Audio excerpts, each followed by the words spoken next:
What did you think of it when you heard it? Now he's saying that he was human. Is that a sufficient explanation? And do you fear that this could keep him out of the debates if people pile on because of what he said? I saw the whole episode. I didn't think it was that bad. It looked to me almost like a gotcha moment. Are you kidding? As opposed to Aleppo in Syria. And people be their own judges of that.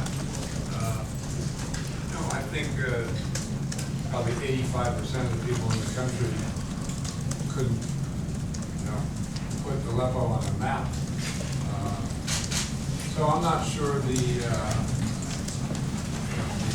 consequence of the slip is going to be lasting at all.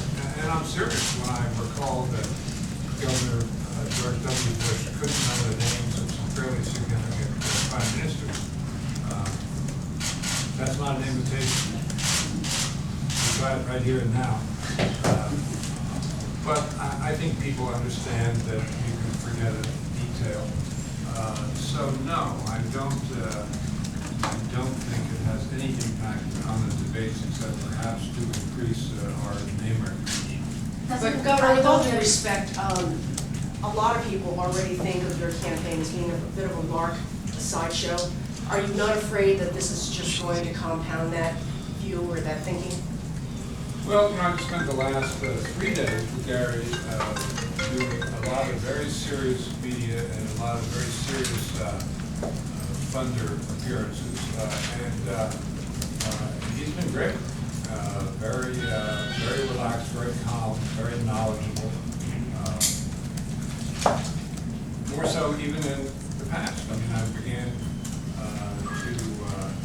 think that he's settled into the persona who's going to be in the debates, and it's much more slow-speaking, lower voice.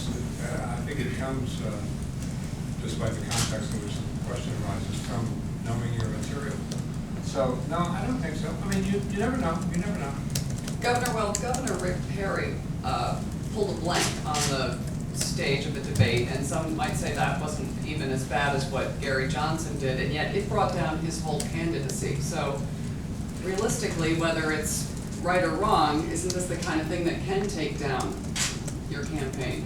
Well, I think that was a little different. He said, I'm going to abolish 3 departments. Question, what are they? Well, some might say that not knowing what Aleppo is worse on some level. I mean, you have to admit that, did you talk to him today? No, but I've read everything. And are you not concerned at all?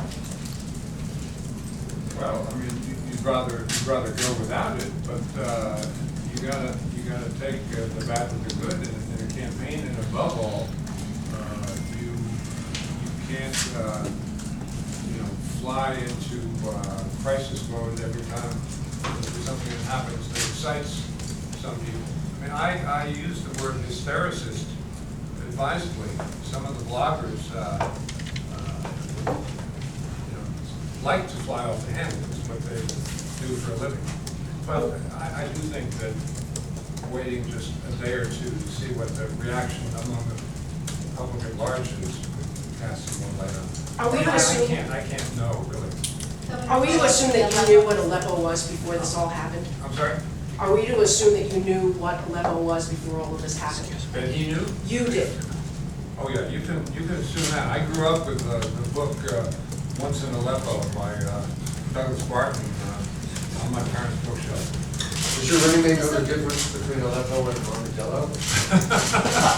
Governor, the focus now obviously is the debates. The focus now obviously is the debates. He gained 15%. Governor Romney apparently in the tweet suggested that folks should be in the debates. Practically, what do you have to do now? Have you been reaching out to the debate commission? So what's the practical nuts and bolts of what has to happen to get folks on that stage?